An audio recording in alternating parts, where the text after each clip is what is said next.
wasiiro iyo mas'uuliyiin ka tirsan maamulka degmada Baraawe ee xarunta dowlad goboleedka Hirshabelle ayaa maanta kulan la qaatay saraakiisha ciidamada AMISOM qaybta 32 ee ku sugan degmada Baraawe. Kulankan ayaa waxaa goobjoog ka ahaa wasiir ku-xigeenka wasaaradda arrimaha gudaha maamulka Koonfur Galbeed Soomaaliya iyo maamulka degmada Baraawe, waxaana ujeedka kulankan u ahaa isxog waraysi ku aadan sugidda amniga degmada Baraawe iyo deegaanada ku hareeraysan. Kulanka intii uu socday ayaa saraakiisha AMISOM ee kulanka qaybta ka ahayd waxay maamulka Koonfur Galbeed iyo kan degmada Baraawe ku bogaadeen dadaalka ay ku bixinayaan sugidda amniga magaalada Baraawe oo xarun u ah maamulka Koonfur Galbeed Soomaaliya, iyagoo mas'uuliyiintan ka socotay wasaaradda arrimaha gudaha ugu mahadceliyay booqashada ay ku yimaadeen degmada.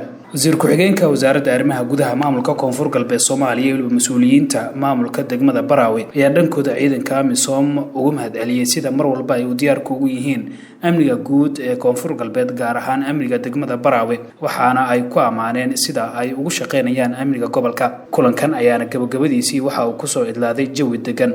Aadan Ali Axmed, VOS TV, magaalada Muqdisho.